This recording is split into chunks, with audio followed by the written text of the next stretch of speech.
Hemos venido contando, el incendio de La Palma ya se encuentra estabilizado tras arrasar cerca de 3.000 hectáreas. Ahora es el momento de evaluar los daños y nosotros queremos fijarnos en la biodiversidad, en el daño a las especies vegetales y animales. Para ello contamos con el biólogo del CSIC, Manuel Nogales, que ya nos acompaña. Muy buenos días. Hola, ¿qué hay? ¿Qué tal, Marta? Bueno, hemos visto que el incendio tenía 3 frentes y uno de los que más preocupaba, si no el que más, era el de la caldera de Taburiente. ¿Qué hubiera pasado si se hubiera adentrado de manera más profunda en el parque? Bueno, el Parque Nacional tiene aproximadamente unas 4.000 hectáreas. Se han quemado 3.000 en todo el incendio fuera del Parque Nacional, pero no cabe duda de que como Parque Nacional son los espacios naturales de máximo valor ecológico en el planeta y alberga pues muchísima flora y fauna endémica. Por lo tanto, no es una buena noticia, desde luego, que haya un incendio forestal en ninguna zona de Canarias. Sin duda. Y menos en los parques nacionales, por supuesto. ¿De qué especies hablamos? Por ejemplo, de fauna. Bueno, ayer estuve mirando un poco a priori, porque todavía no se han hecho los mapas definitivos del área que se ha afectado.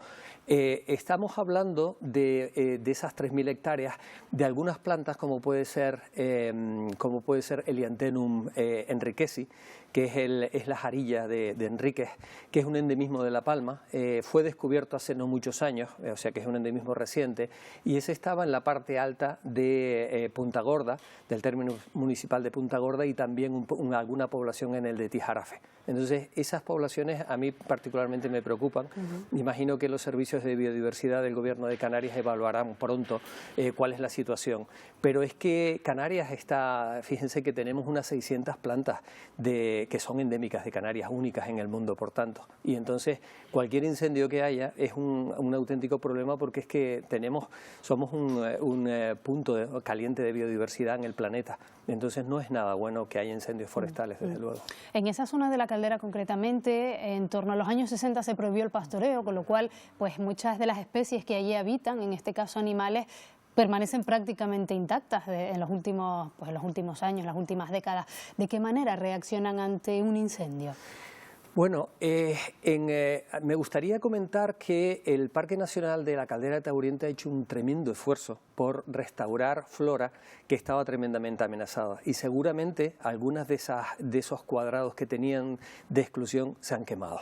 Entonces yo la verdad que desde aquí les mando todo mi ánimo a los técnicos que han estado, y a Ángel Palomares, por supuesto, que ha estado ahí al frente de los trabajos durante muchísimos años, porque todo eso habrá que evaluarlo y seguramente habrá pérdidas que son difícilmente reparables.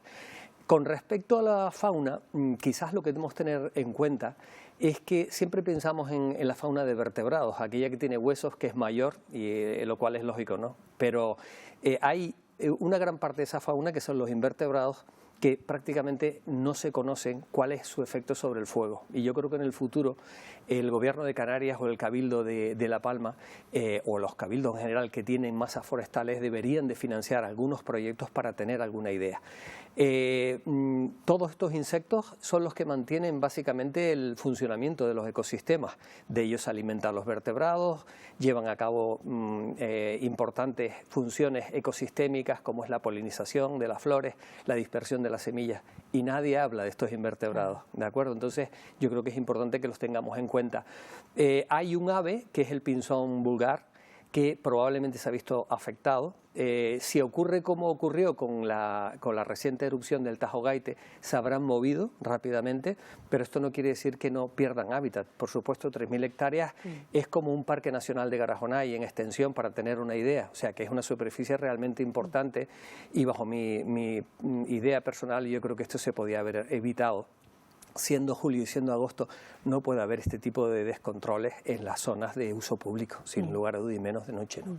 Sabemos de la capacidad de resistencia del pino canario al fuego, sabemos de su capacidad de recuperación.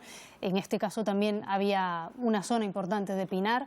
¿Cuánto tiempo, por poner cifras, cuánto tiempo puede tardar el pino en recuperarse, y si necesitaría de la mano del hombre? Bueno, a la segunda pregunta no. O sea, los pinos afortunadamente tienen una resiliencia fantástica, muy bien adaptados a su historia volcánica, ¿de acuerdo? Ellos han evolucionado entre volcanes durante 14 millones de años, y eso les hace que hayan tenido unas características tremendamente especiales para resistir el fuego, pero ojo, no se adaptaron al fuego, se adaptaron a los volcanes, que fue fue mucho antes. Lo que tenemos ahora en cuanto a la presencia de fuegos y frecuencia de fuegos son fuegos debidos a causas antrópicas, a causas debido al ser humano. O sea que eso generalmente ni la vegetación ni la fauna están preadaptados para ese tipo de cuestiones. Lo que pasa es que los pinos, en este caso, al vivir entre volcanes, tienen tres características que los hacen tremendamente resilientes. El tema es que tengan una corteza muy gruesa, que los aísla del calor, que tengan unas piñas serotinas, o sea que se abren, son piñas que están en altura y que se abren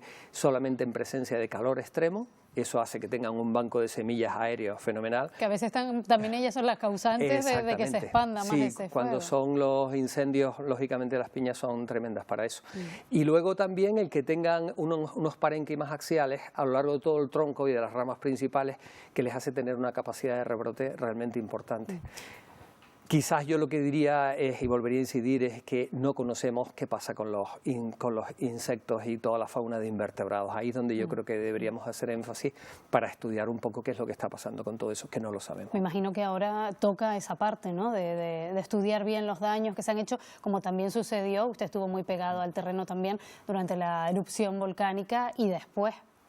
Sí, desde luego, aunque se están haciendo algunos proyectos para ver las incidencias del fuego, yo creo que tenemos que, todavía el conocimiento es bastante incipiente y tenemos que conocer muchísimo más. Desgraciadamente, somos 2 millones de personas en Canarias, más 14 millones de turistas que nos visitan año a año, y todo lo que podamos hacer con la prevención de los incendios forestales es poco, y esto va por una educación ambiental importante para todos los que vivimos aquí y los que nos visitan. Una última pregunta, porque estábamos hablando antes de los endemismos. ¿Usted ha podido comprobar también en otras expediciones fuera de aquí, por ejemplo recientemente en las Islas Salvajes, cómo la eliminación de algunas especies invasoras pueden proteger los endemismos de determinados territorios? No sé si considera que debería hacerse en determinados puntos de Canarias.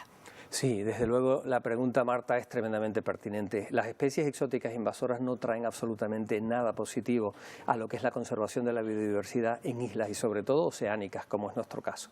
Ahora mismo acabamos de llegar de un congreso internacional que ha tenido lugar en Lipari, en unas islas de las Islas Eolias, del archipiélago de las Eolias al norte de Sicilia, y todo el mundo clamaba y se veía clarísimamente cuál es la lucha de los distintos gobiernos, sobre todo gobiernos insulares, con las especies exóticas invasoras, y es uno de los fenómenos más importantes para la extinción de muchísimas especies en islas oceánicas. O sea que yo creo que aquellas zonas de Canarias que son espacios naturales que albergan endemismos tanto animales como vegetales, en la lucha contra las especies exóticas invasoras no se ha de dudar, porque es la tendencia general de todos los gobiernos del mundo, por lo menos gobiernos que tengan cierto avance, ¿no? Pues Manuel Nogales, biólogo de CSIC, gracias por habernos acompañado. Nos quedamos con ese mensaje: mucha prudencia, más vigilancia, sobre todo en la época estival aquí en las islas, y más inversión también en ciencia para continuar llevando a cabo estas investigaciones. Muy buenos días. Un placer y gracias por su interés.